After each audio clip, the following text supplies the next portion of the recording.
It's Most Things Kenobi, an elegant podcast for a more civilized fandom.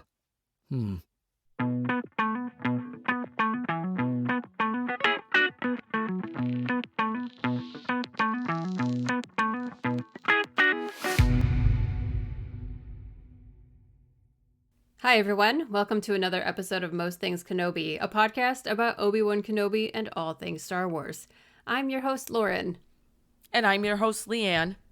And this week, we are talking about Luke Skywalker. Yay! Round of applause.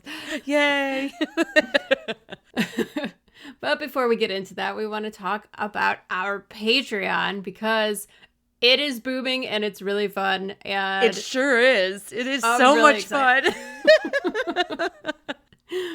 We did a revamp back in August and it has been such a good time over there. We have new content and it's just hilarious. It's just been It so really much is. fun. It's been a lot of fun recording the new stuff with you. Like, I really think, like, I've been having a great time. So it's... Me too. It's really gratifying to kind of sit down and do something different for a change. But it's still Star Wars, so it's like, you know. It is. But it's video. Because we've had people say, why don't you ever show your faces? Like, because you have to pay to see this. Yeah, we're just... Listen, this face don't come for free.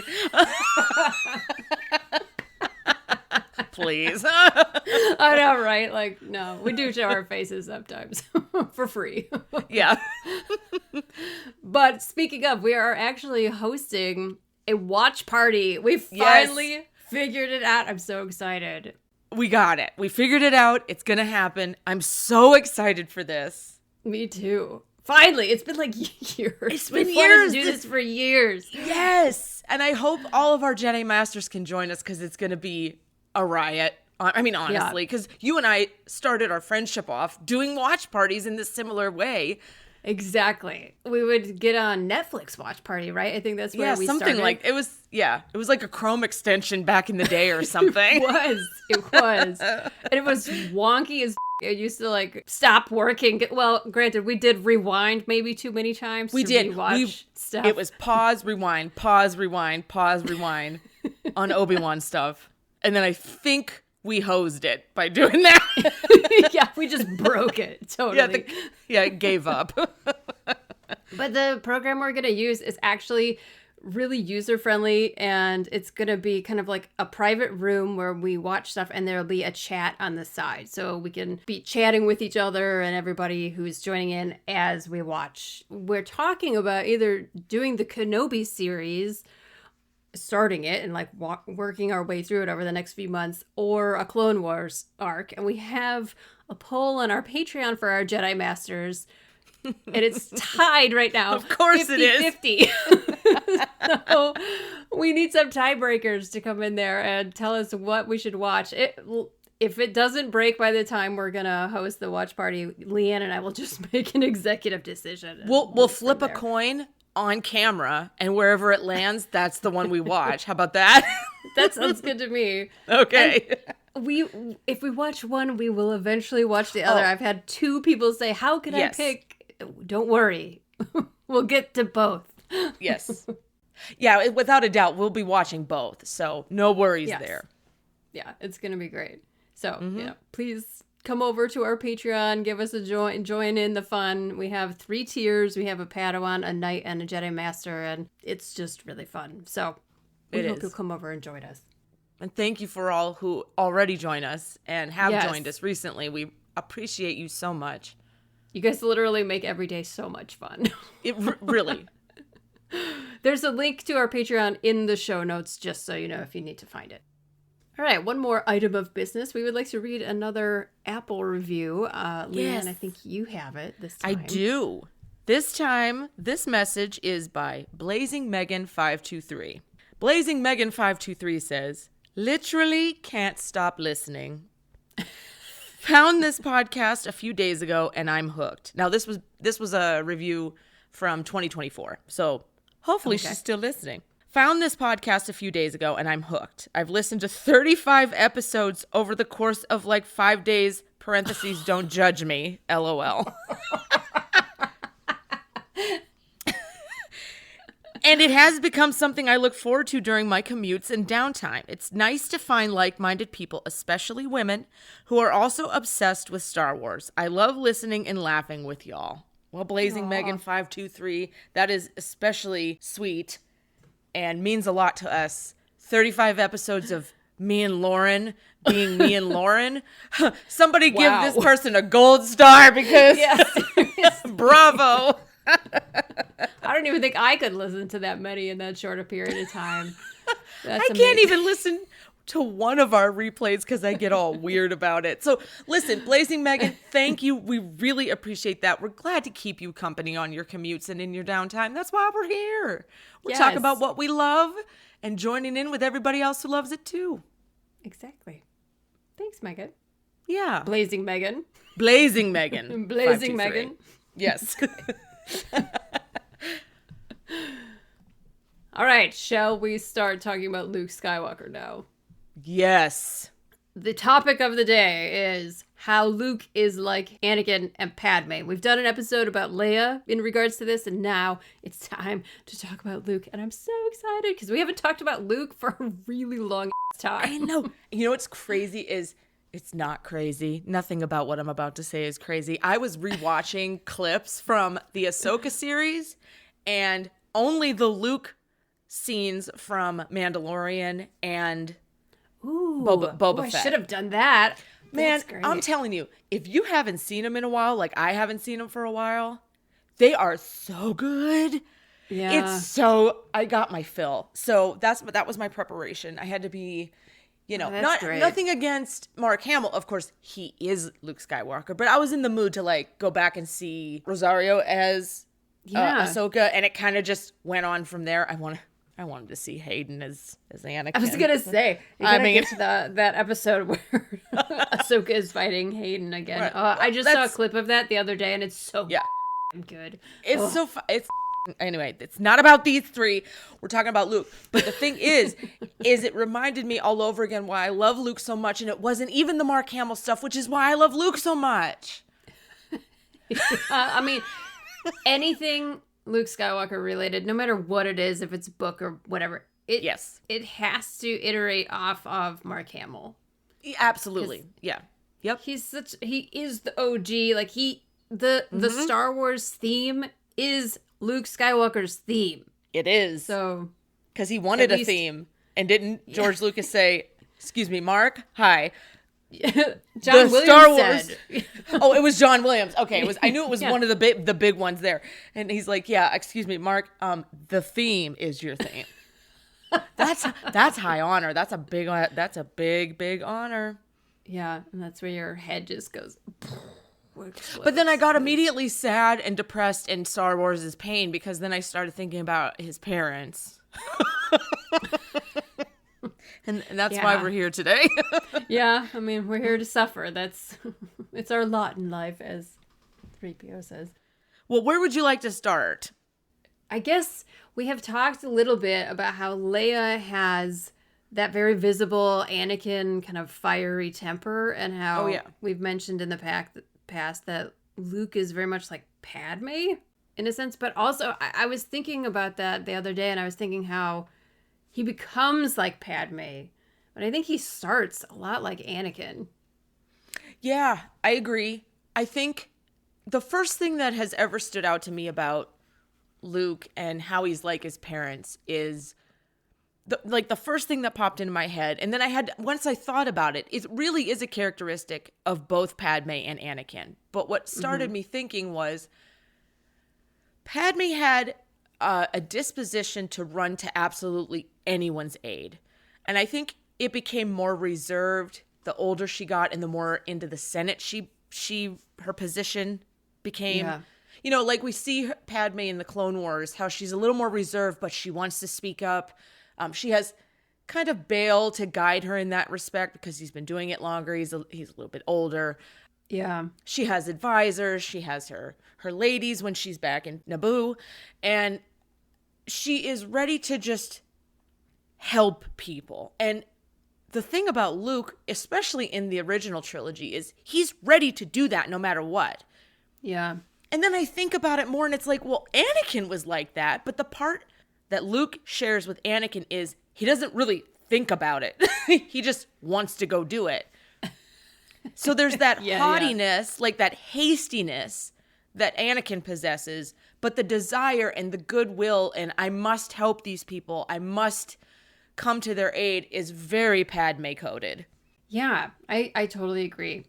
And it's interesting as you're talking about this to see how Anakin and Padme are actually very, very similar, at least to begin with, and then they kind of diverge as they get older. But they both have that keen desire to help, the ability to help, and then the kind of resourcefulness to make something happen in an impossible situation. You've seen them both do that, especially like Clone Wars shows you Padme doing that much more. And Luke is that way too. I mean, the fact that in A New Hope when they're rescuing Leia, he comes up with this plan, you know, with Chewie and Han, and it doesn't go perfect, but it works out in the end because of Leia, technically. But of course. But he has the boldness to even try. And this is a total stranger. You know, he's going off of basically what Obi-Wan told him. It's kind of amazing that it works out. He's lucky, I guess, that it works out. Yeah. It's the same kind of boldness that could easily just get you killed, which is very similar to Anakin. Very. I mean, very. Yeah. But I also love that about all these characters. It's kind of what makes them endearing is that they think of themselves last. Yeah. Yes. And I always think about how you and I talk about how Luke went into that throne room with Palpatine and Vader not expecting to come out alive. Like he had settled it with himself. He was going in there to give it one last shot and was okay with dying if that's what it took, right? Yeah. And I really, really think about Padme in the Blue Shadow Virus arc where she was going in and was going to save these people. She was going to stay in there if that's what it took. Yeah. It didn't matter if these people were high rank, low rank, who they were to her, were they anybody to her? You know, it was just one of those things where it didn't even cross her mind, you know, like, here's the job, we have to get it done, which is very Jedi-like. It's very Jedi-like. You know, you could compare her to Ahsoka, or Ahsoka to her in that respect as well. Definitely. Which is interesting if you think about how Luke and Ahsoka end up befriending each other and having things to talk about. And you and I just recently, in a previous episode not too long ago, said how similar those two actually are. Yeah. They're as close to, like, siblings as you could get. Really, though. Having never met each other, you know? I know. It's really cool if you think about it because there's that selflessness that Luke possesses that I like admire so much. And a kindness towards people, a kind disposition. You know, Leia's a little more like, I'm going to judge you until I figure out what we're doing here. But Luke is just, some would call it naive. I don't think it's naivety. I think it's just someone with a kind heart who's predisposed to not being misled or manipulated. He's not manipulated by people. He's just kind. Yeah, it's not like because I think naivety implies that you don't know when someone's taking advantage of you, and he knows. Oh, he knows. He's for sure. He's smart, and he's intuitive, so he knows when, like, he anticipates basically everything that Jabba the Hutt is going to do. Because he's not naive. And that's implied more in, like, some of the comics where, like, he knew what Jabba's tactics were even as a kid. He speaks Huttese, even though, like, they never talk about that. Like, he at least understands it if he doesn't speak it. He knows and anticipates, and he's not taken advantage of. As we're talking about this, I'm like, that's Anakin, but it's also Padme. Like, there's... Padme's very diplomatic and meets people where they are to talk about it first. Again, kind of like Obi-Wan. But they all share similarities, like you said, but Padme's going to try and talk through something first. She's not stupid. We saw that when she was a very young queen on Naboo. For her age, she was so in tune and in charge and willing to take risks and do the long meetings that nobody wants. This meeting could have been an email type shit on Naboo. You know, she's willing to do all that if it means achieving some sort of peaceful resolution. And I think that's 100% Luke. Yeah. Yeah, I think there's an interesting flip to that also because there are lots of instances where Luke is really impatient. And that is so Anakin because there's obviously, I mean, what comes to mind first is how he rushes off to save Han and Leia, but I think it's even more telling how he's really impatient with Yoda to begin with before he knows he's Yoda. Oh, that's so true. Yes.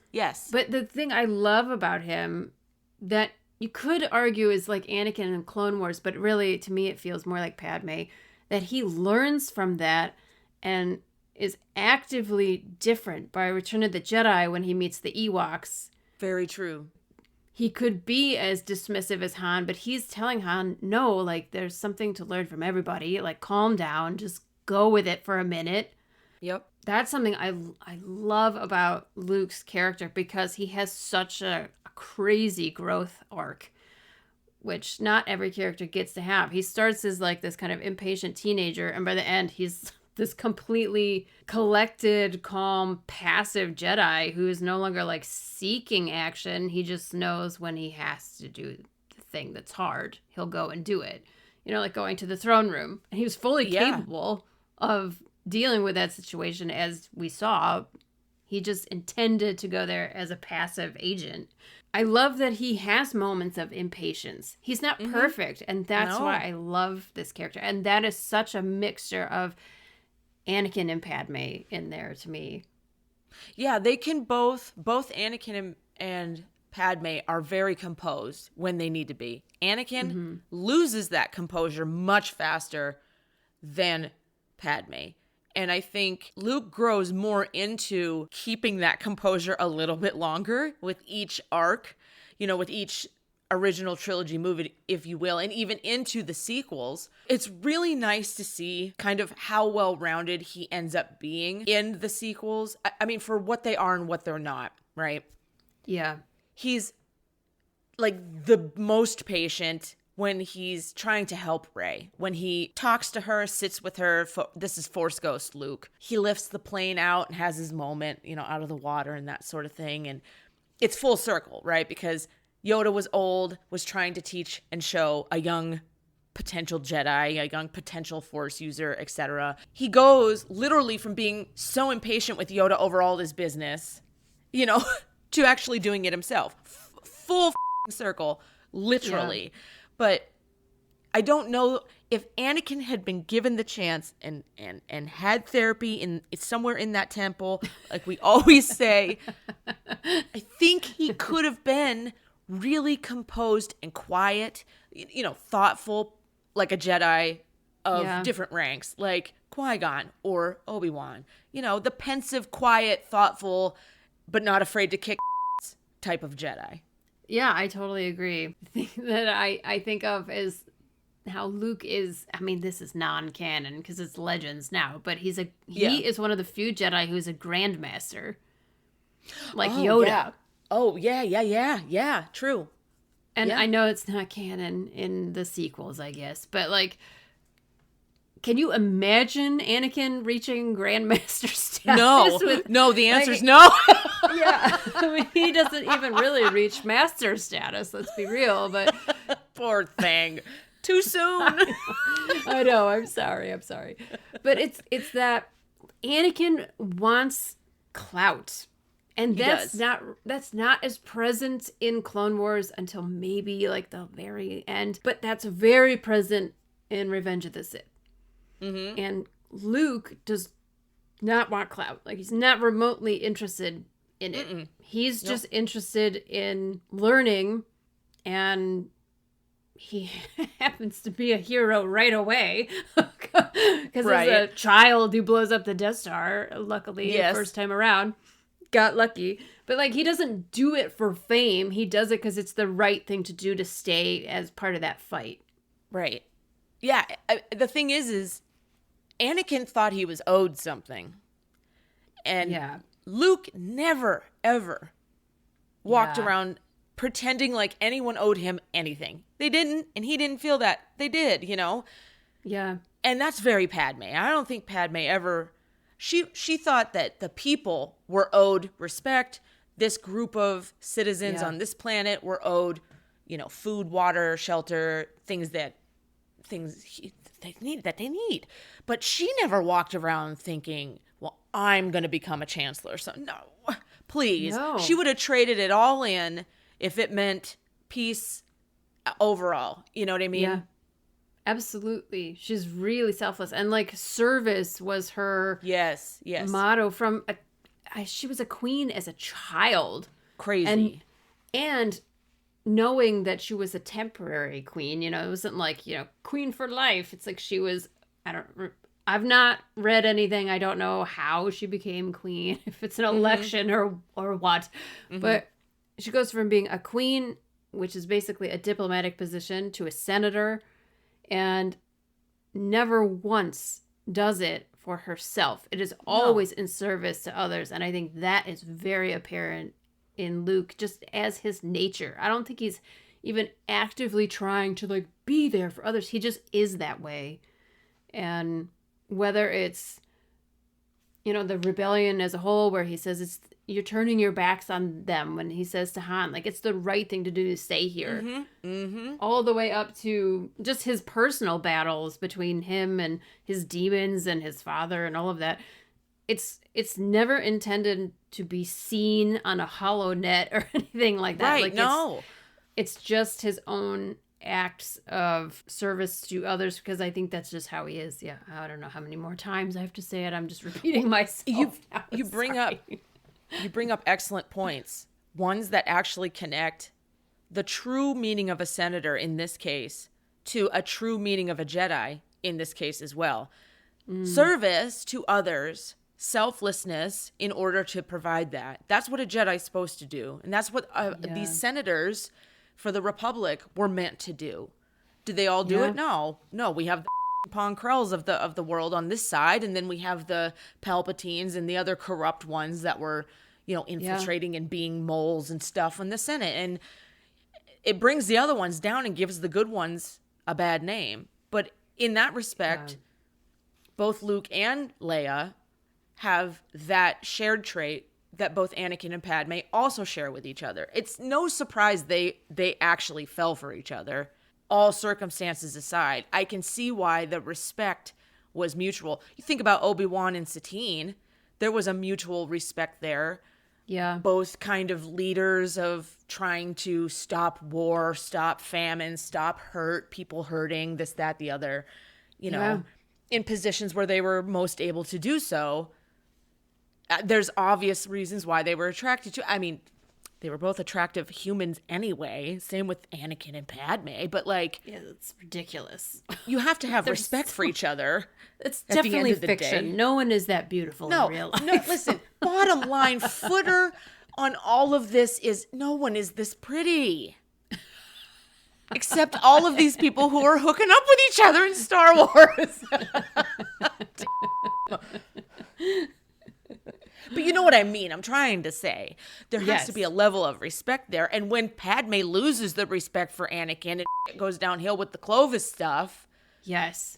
Imagine Luke losing respect for someone. I think that's why Han took it to heart when Luke said, you got to stay. You can't just leave. You think about this.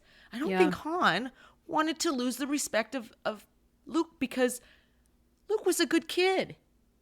Han really respected him. I love that whole aspect of their relationship, because, Han is like the older brother, is kind of always giving him but I really think deep down, Han is kind of, I don't know how to describe it. It's like, he's not protective of Luke. He's not, I don't even know if he would think of them as equals, but there's something there where he has a connection with Luke, and it's important enough that he risks his life and comes back for them. Yes. That this kid, he's like 18 at the time, convinces this pirate adult scoundrel that it's worth risking everything to help the rebellion. Like a kid convinced him to do that. There's something to that. I think it's really cool. Han's been around the block. He's probably seen, if you take into consideration the canon movie of his early life, right? Throw that movie out or not, but think about it. I've only seen it once. I'm sorry. I know, me too. But the thing is Han's not been around the best crowd, and he's had a lot of hard knocks. And here comes Luke, bold. He makes decisions. He comes out of nowhere, comes up with a plan, steals the princess away from this ship that Han had to be like monetarily persuaded to do. And I think he really respected Luke, and he wasn't going to lose that respect because it meant something to him. He probably had never seen anyone like Luke before. Yeah, and I think their first interaction where they're kind of bickering about Luke's like, I could fly the ship myself. We don't need you. And Han sees he's actually not useless. He is not squeamish. He gets put in a trash compactor and just deals with it. You know? Yeah. Like, he rolls with the punches, even though he's a farm kid, a hayseed, with grass behind his ears. He is more than capable of holding his own, even though he's very young. I love all of this. God, I love Star Wars. I really do, especially when it comes down to the core people that got us to watch in the first place, the core characters, I should say. I also think, and obviously no one here is related, but I think that young Mark Hamill shares more facial feature traits with Natalie Portman, and Carrie Fisher shares more facial feature traits with Anakin. Hayden Christensen, Anakin. You know what I'm saying? She has a strong jaw. She has a strong face, a brow, and then Mark Hamill has this little heart-shaped face with a chin, and the little chin and the little butt chin, which I mean, Hayden has cleft chin. I hate butt chin. Oh, sorry. Doesn't Hayden have a cleft chin? He has a strong. Let me look him up just to be sure. Yeah, he's got kind of a square chin, but I think honestly, Leia's a little more visually representative of Anakin, and then Luke is visually representative of Leia. Because you know how siblings kind of come out. One looks like one parent more than the other, and the other one looks like the other. It's like weird. I don't have any siblings, so it's just me. There's only one. I know. Now, again, none of these people are related. That's weird, but like, if I look at fan art, it's always like Luke's a little bit like Padme, but he has Anakin's hair, and then Leia looks like Anakin, but she has Padme's hair, which I love. I love all of that. I love all of that. So good. And honestly, like, Anakin and Padme are beautiful, and Luke and Leia are beautiful, and they're just a beautiful family full of they really are drama. And poor Obi-Wan over in the wings trying to deal with all of it. Just let me die and become a Force ghost, please. Can I go now? It's just like, nope. Gotta train one more. Even then, he's still trapped with them for eternity. Oh, but he wouldn't have it any other way, right? Yeah, baby, I guess that's probably true. Oh, another thing that I thought of when it comes to Luke and Padme is we always see Leia with a blaster and Luke with a lightsaber, but Luke busts out that same old blaster in Empire Strikes Back, especially. Oh, when he's running down the hallways and stuff. That's very Padme. That's very Padme. True. Yeah, his gun. His blaster is just as iconic, I think, as his lightsaber. Yeah. What form does Luke use? That's a good question. Is he strongest in one form versus another? I've never looked it up. So according to my quick Google search, which, is giving me some AI slop, he uses a hybrid form, primarily based in Form 5, which is the one that Anakin uses. So it's a more aggressive style. It's called Gemso. I don't know how to say it, but yeah, it's like Anakin, but then he also studied with Yoda, so he uses Ataru as well, because it's all acrobatics, because that's what Yoda's that's true. Focus was. So yeah, very true. Yeah, then Obi-Wan was teaching him the basics of Suresu, I guess, when they were first working together. That's what this quick Google search says. That would make sense. I mean, these were his three Well, I guess he never knew Anakin, but A it makes sense if predisposition. He would fight like Anakin. Yeah. Yeah. Yeah. That's He curious. doesn't seem to me like the kind, even though he's passive, he doesn't seem like the kind of person who would fight with Ceresu to me. I don't find him a Ceresu person, no. I believe he would be very Anakin-like in his... Yeah. And I can see, with Yoda, Luke had that lithe, strong, compact figure, which would lend very well to, what is it, Form 4? Mm-hmm. And Ataru. Yeah. I think he would excel at that if he defaulted to that as opposed to Form 5. So I'm not surprised to hear that those are the two that he leaned towards. Oh, Anakin would be so proud.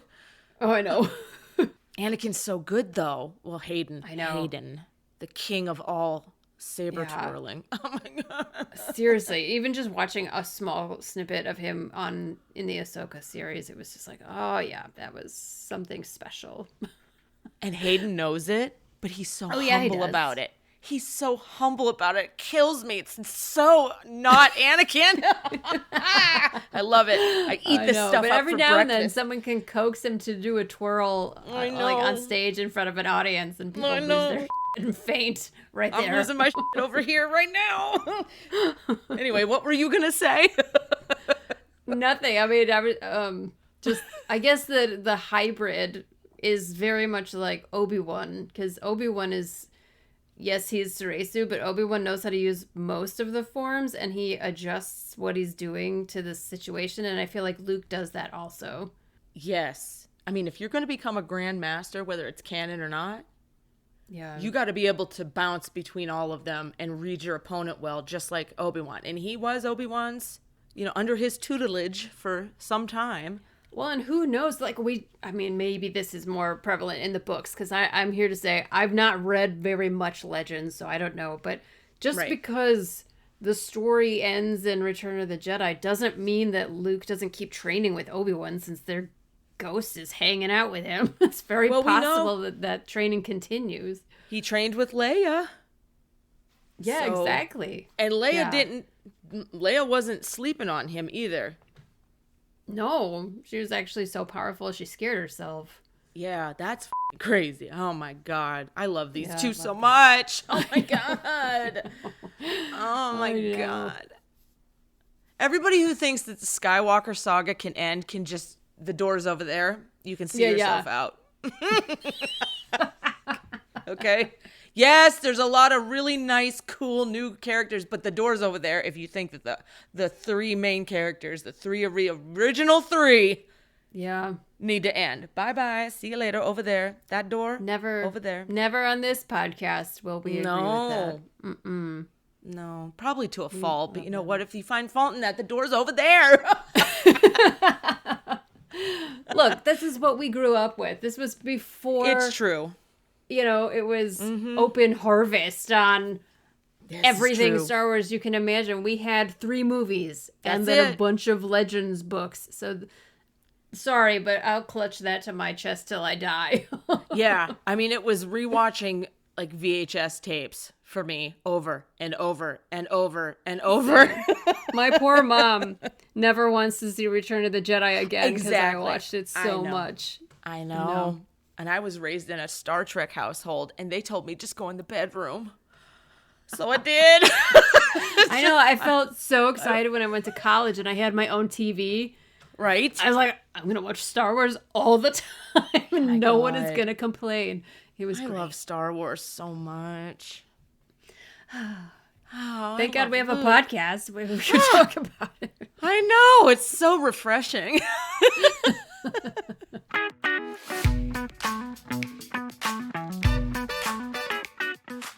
Are you ready to answer some Jedi Master questions? Because we have some more.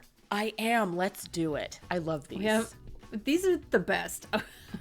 I don't know them. I have no idea what they're going to be. Yes. Let's go. Okay. All right. From Gail. She asked. Hi, Gail. OMFG Lego Sith Obi-Wan. Remember I sent you the video of that. She says, Yes. can we get Jat back on the show to talk about Sith Obi-Wan? I mean, my answer is yes, but what's Jat's answer? Look, the last time Jat came on the show, it was kind of because all of our listeners, whenever they'd see him at a con, would say, you should go on Most Things Kenobi. And eventually he was like, I will do that. And that's how it happened. He's a man of his word, and he's a really good friend of the show. So listen, He's Gail, really my kind. answer is yes. What's your answer, Lauren? Oh, yeah. Please. Jet is welcome anytime he wants to come. So I do kind of want to hear him talk about Sith Obi-Wan from the new I Lego. do too. I wonder if I suppose we could text him or email him and say, do you want to go talk about Sith? Like, there's nothing to tell. I mean, maybe we'll wait till everyone sees it, and then Yeah, I think it just came out, so we should Oh, maybe do our good. next episode on excellent. it. Okay, fabulous. But, okay, Ben, our good friend Ben. Hi, Ben.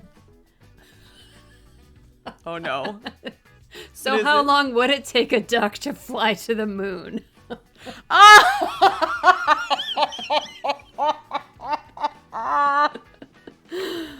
12 and a Oh my half goodness. parsecs.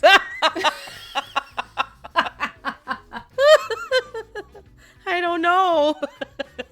Let's see. Can ducks Ben. fly? They can, right? They can. Of course they can. Yes. Yes. Okay, all right. This is so funny. Okay, based on a typical flight speed of 50 miles per hour, it would take a duck approximately 199 days to fly the average distance to the moon, provided it could survive the vacuum of space.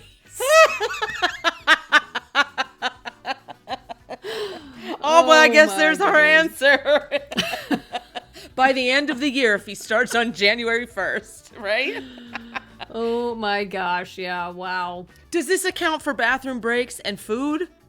Probably not since it's in the vacuum of space, but Literally. When's he gonna? yeah. Thank you, Ben. Yeah, that's great. Thank you, Ben. Michaela says, can you assign D&D style alignments to our favorite Clone Wars characters? I'm super eager to hear about Ahsoka and Hondo. Bonus if you can align D&D alignments to Lord of the Rings characters and their counterparts in Star Wars. Holy Michaela. This requires research. I don't know a thing about Dungeons and Dragons. Honestly, I don't either. Listen, I feel can terrible.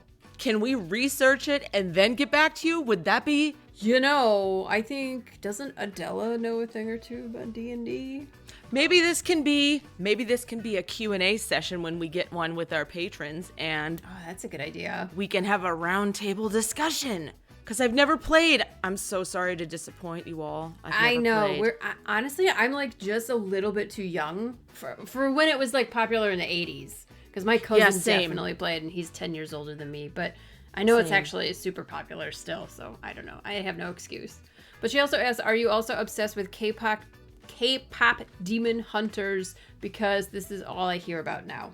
Yes. That is Watch that? Yeah. It's weirdly it's cringy, but it's addicting. I don't know what my problem is.